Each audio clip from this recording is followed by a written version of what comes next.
This video is sponsored by Alpha Draft, where you can play fantasy esports and win money. Last week, someone won over $22,000. It has Counter-Strike Global Offensive, has League of Legends, has Dota, has Smite. You can find a link in the description below if you want to play there. Now, on the topic of the concept of competitive integrity and why it's so important, and then what that's going to relate to is the idea of having booths, and then obviously this recent ESEA Pro League final had some issues here which are not limited just to that event. I've seen them at many events, and so I want to talk initially, what do we mean by the concept of competitive integrity? Why is this so important? Well, I mean, on its most basic level, it's guarding the integrity of the competition. So when the competition happens, ideally, we want this match in Counter-Strike to be between the two teams, their skills in-game, how they team play with each other, the tactics, their preparation, and we're just going to come into this environment, and hopefully it's as similar and identical across all tournaments, all circuits, or the environment from home to LAN, and it's just going to be people's play inside the server that's going to decide who wins this match, and as a result it's going to be fair. It's not going to be in any way split up or divided or with biases one way or another. And so an obvious way that you protect competitive integrity is you stop people cheating, for example. That's a way you can keep the integrity of the game. Now, we're not going to talk about cheating in this video because there's no cheating going on in this particular scenario I'm discussing, but there are certain LAN environment problems which come up again and again and throughout the history of Counter-Strike and esports, there are fixes now available, but a lot of events don't implement them. And I get the feeling that until people demand these things, they probably won't ever be implemented. And even then, they might not be implemented because they might fob you off with excuses. But the events that do integrate these components to their competitive environment will not only, in my opinion, get an advantage, they'll make the games better, they'll protect the competitive integrity, and I think teams will be very appreciative of it, the best players. So as a general thought, as we're discussing this, we want to protect the sanctity of the game environment. We want it to be just as uniform as it should be, with no extraneous factors that we can't account for, or that are going to be new, or that can have some weird effect on the game. Essentially, the results of the match should not be affected, as where possible, by outside of the game factors. We want everything to be decided by the play inside the server and the thoughts inside the brains and the things that are said only within the teams to each other. Now, the first problem that you can probably guess, which already breaches this area and kind of actually makes the competitive integrity of the game called into question, is at this event, and this has happened at many, many events, this is not just an ESEA thing, is players being able to hear the casters. Now, one of the most famous events that this used to happen at was actually at ESWC, and the reason why this is always brought up at ESWC, especially in Counter-Strike 1.6 and Counter-Strike Source and actually StarCraft 2, is because unfortunately, since ESWC was nearly always a French event, their casting would be in French, and obviously only French players in general understood French. Like Swedish people had no clue what French casters were saying. So in that particular scenario, you actually had a very dangerous environment where the famous StarCraft 2 player Stefano once said in a big match, like, I can hear the casters. And so he could hear them saying things in French, whereas his opponent, even if he could hear the French, he had no way of understanding it. Now, even if the players both understood, this obviously immediately compromised the competitive integrity of the match. Now, in this particular scenario, as far as I know, it's mainly happening as a result of when people go to speak on their own comms and their mic is turned on, then the casting comes in through the mic, and then they hear like fragments of words or things said. I think in general, it's not supposed to be that it's coming in through the headphones, and as a result, it's not uniform, like it's not continuous. It's not like they hear everything the casters say, and even then, maybe they don't hear everything that's said in the mic. But the problem is, for obvious reasons, every now and then, in a way that casters can't prepare for, it's possible the person talks, and in the seconds between him starting to talk or finishing talking, the caster just happens to say something that happens to be very inopportune for the integrity of the moment. As in, say someone's sneaking up behind someone and he says, oh my god, this guy's behind him, and then the mic is opened when it says, oh god, he's behind him.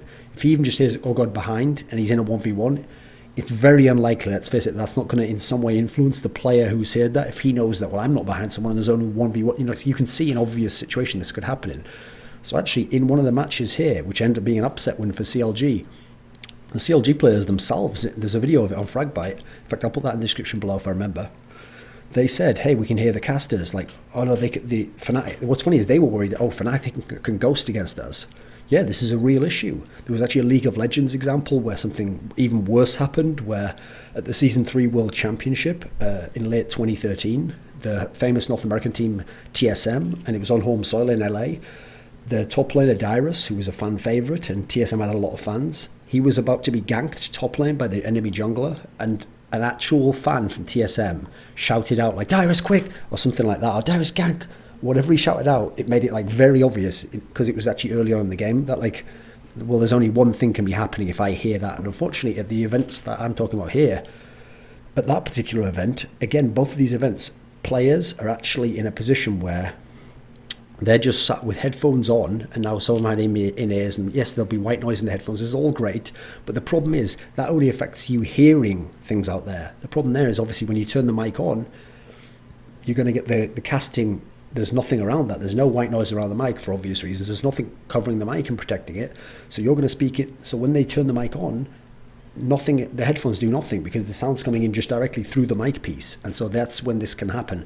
Now, the two examples I gave there obviously is hearing the casters, hearing the crowd. Now, both of those are bad, in my opinion. Like, both of those, for obvious reasons, immediately compromise the competitive integrity of the game. Not least because without information, unless now we have POV streams or whatever, unless in some way we could go back and even check, even though we know at times it's probably going to be influencing the outcome of the game, we won't even know which times. So we had the recent thing where people think Shox was cheating because he knew someone was behind a door, but we don't know, did he have some premonition he's there? Did someone tell him something? Or did he hear the casters? We actually don't know, but we know it's a possibility he could have heard the casters. You can see already immediately the competitive integrity of that instance of him knowing there was someone there and then that guy coming out to fight him is already breached, and it's already an advantage possibly given to one player.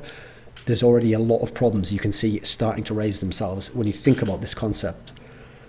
Now, one of the main problems for having that situation is that, like I said, players tend to just be on their own, and there's no physical barrier between them and the other team. There's no physical barrier between them, the casters, no physical barrier between them and the crowd. Now, in theory, if you forget about the part about the mic, we have taken care of that. We've got headsets that are like heavy duty ones that do block out a lot of sound. Then we're pumping white noise in, and then they're using their own headset underneath or wherever. Okay, that does achieve a good sense of getting rid of a lot of the normal sound, everyday sound. But like I say, the mic problem is a big deal. Now, you might think to yourself, why don't event organisers just make a booth that goes around the place? So Gfinity has one now. Koreans have used it for a long, long time in StarCraft over in Korea, in their domestic leagues. Now, you might think, why don't they make a booth like that? Well, in League of Legends, where they have a lot of money, one of the reasons they explicitly have said they don't make those booths for LCS or for World Championships is that they want there to be like a sporting feel of like interaction between the crowd and the players. Like the players can look out and sort of see the crowd, and that might make them more nervous, or make it more of a prestige, more of a crazy element, like a gladiatorial thing.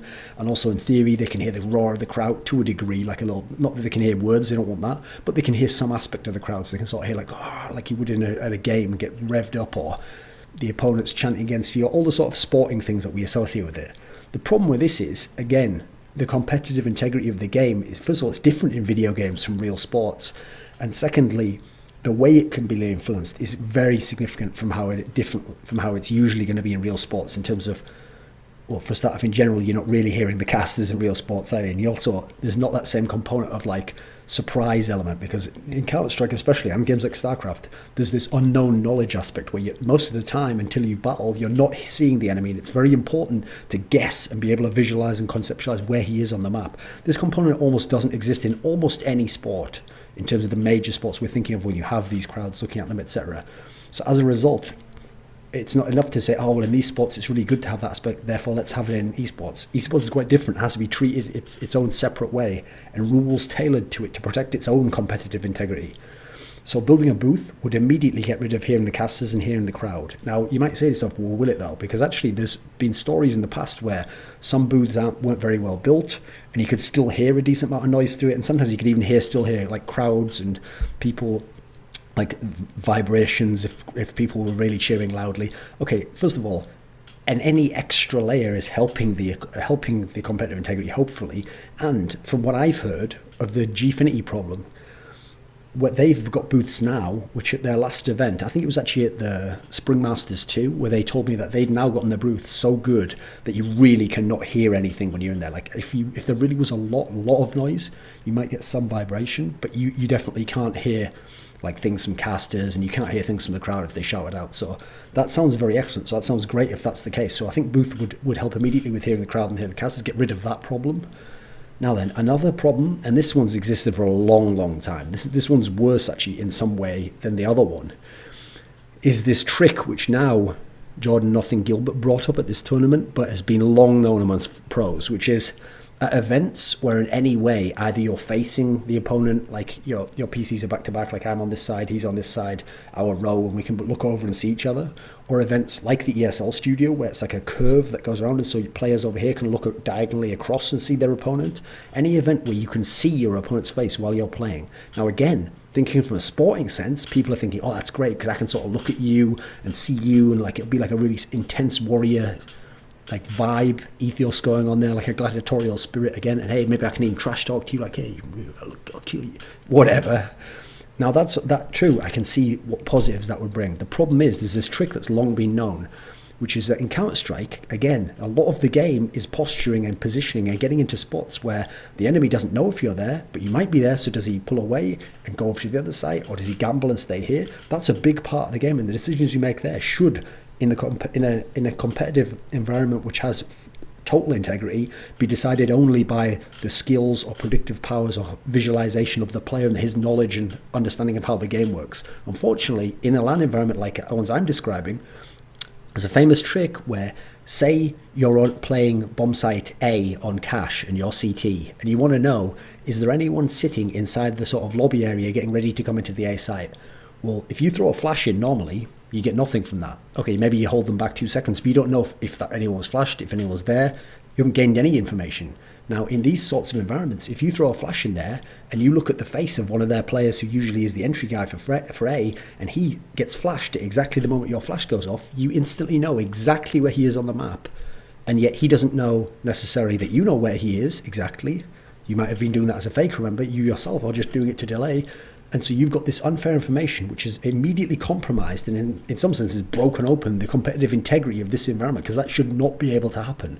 That's not good. It takes away some of the skill of the situation, takes away the value of experience and being able to know what's going on, and teamwork, being able to tell each other, oh, I haven't spotted something here, so you can eliminate by process of elimination, where might they be, and I've seen not what struts they usually run, so if they haven't got a man here, possibly over here. All these skill components, all these aspects that we want to benefit the game and affect the game otherwise, are being degraded or superseded by something which is just a gimmicky little trick which you can do. Now, first of all, yeah, this has long existed, going years and years and years past, back into years past, but one of the reasons why it actually existed was just getting a tournament organized in the past was difficult enough. You had to find a location where you could have the tournament, you had to raise the money to be able to afford that, you had to then get the money for the prize money, which is going to be a lot of the money, because obviously you need a big prize purse, that'd be a legitimate event.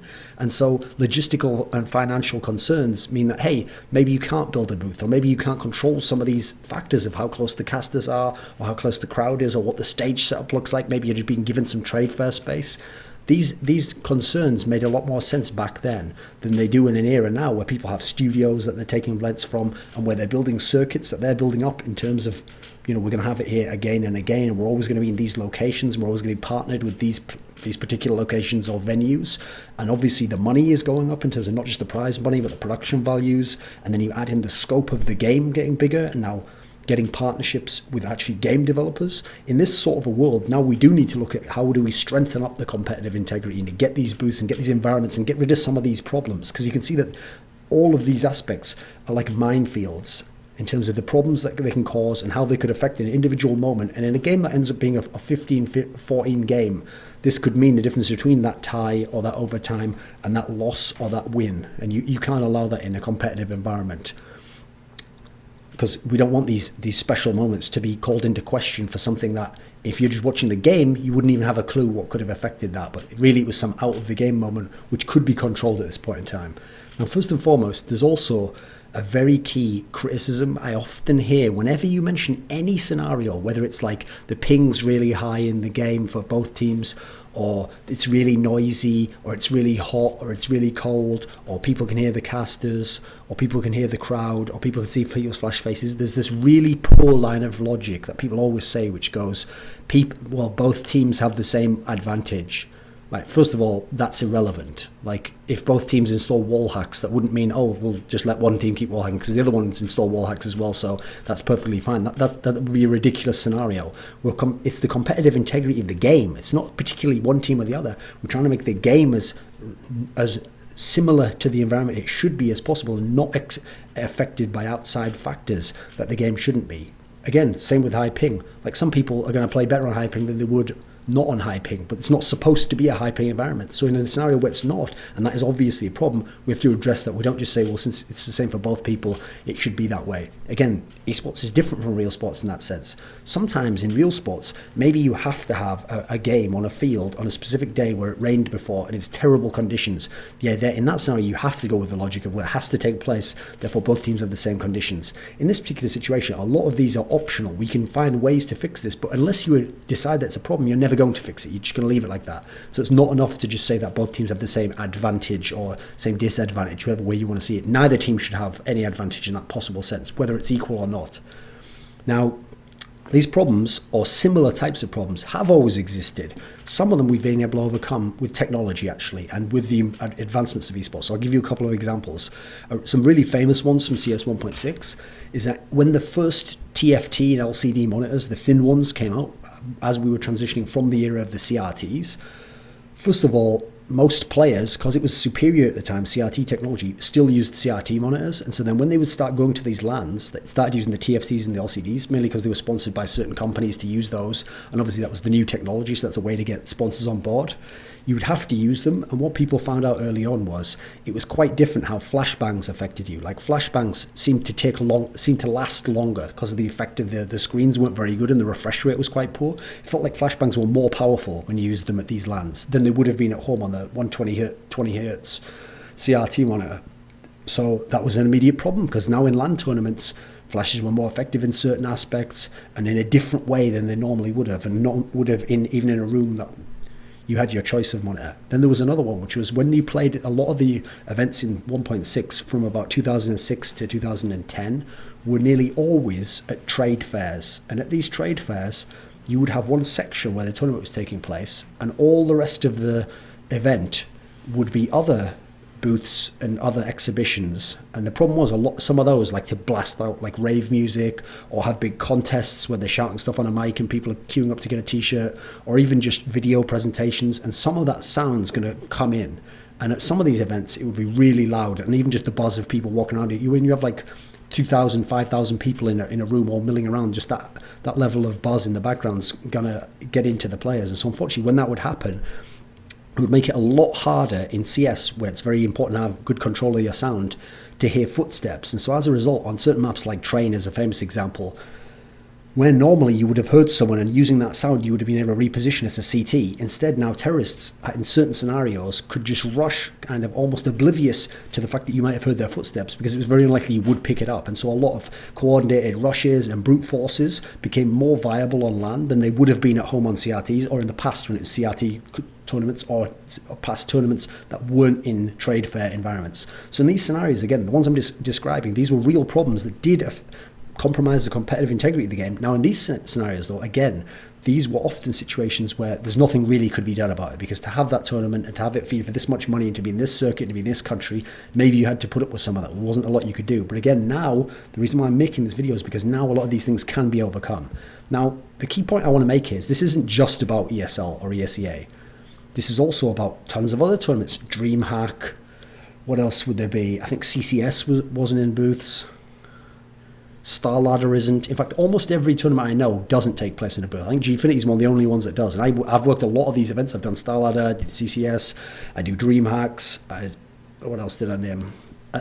All of those events. I don't do ESL and ESEA, admittedly. But the point is, they're actually all equal in terms of the same problems that they're all going to experience. And then a lot of them also allow you to see each other, though a lot of them don't have the curve, so it might be harder if you're side by side to see as much for the flash trick, but it still could work to a degree. But a lot of tournaments have this issue that could be fixed. Now, one of the reasons that I don't like is that if people from these tournaments presented as, yeah, but we value the crowd interaction, okay, that's true. You value it and there is some value to be had in it. But what you're essentially saying there, if we're being honest, is you value that crowd interaction and that gladiatorial thing and that having better camera shots over the competitive integrity of the game. You're willing to compromise some of that in exchange. You're willing to essentially bargain that away and trade it for this crowd interaction. So then we have to ask the question, as we don't work for that tournament, is it worth that? I would say no, because I want to know that these are amazing games and these certain plays are taking place because of the skill of the players and what they know, and them as players individually, not extraneous external factors, especially ones that actually, to go with the old people's logic of it's the same for everyone, won't be identical, because actually what you pick up on the mic will be very variable in terms of the situation. I might get this little clue on a 1v1 where he's behind me. You might just hear something later on like, oh, they're all waiting for this setup on A, and you already all knew they were A because you heard a gunfire. You know what I mean? It won't even be identical. Actually, that's a ridiculous premise when you think of the things we're talking about here. So I don't like the idea of overvaluing that. So if that really is the case, I think we should kind of push organisers on this point that, like, actually, well, we don't overvalue that. That's not an acceptable excuse to us. The idea that, okay, it is fair enough if it is expensive to build these booths. I've heard people say that to build really good booths is expensive, and to build the cheap ones, they don't always block out as much sound. I still think it's worth the effort if it blocks out even a bit more sound. I think that's worth it if you want to do a cheap one. I also think that when you consider, obviously, listen, Gfinity has the luxury that they have their own venue. It's a permanent venue and they're going to be there for every single one of their events. So that does give them a luxury that if they spend a lot of this money and they erect this booth, it's just going to be there and they're going to be able to use it for every single event. And maybe that's a way to offset the costs of doing so. That could be true, but it's now getting to the point where a lot of other people are building studios and having the events in the same locations. So if you have the same sort of budget and it's the same sort of scale, and you want to be the best event with the best competitive integrity and protect it as much as you can, then actually it's getting to the point where now you don't have an excuse not to do it. It's not just a one-off event that won't be done.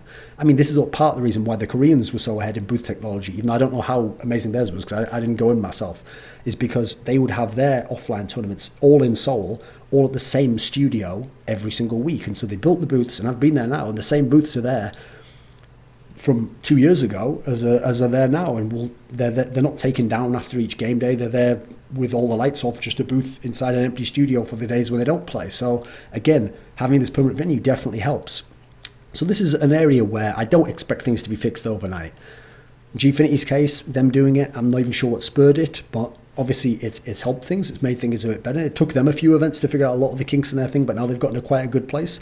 And I think it'd be great if a lot of these tournaments could, because you can see that it fucks with the players a bit. It gives also, even if it didn't actually affect the game, it gives players another reason to make an excuse or to kind of themselves call into question the integrity of the game, even if we can't make a good value judgment qualitatively on how much it did affect the moment.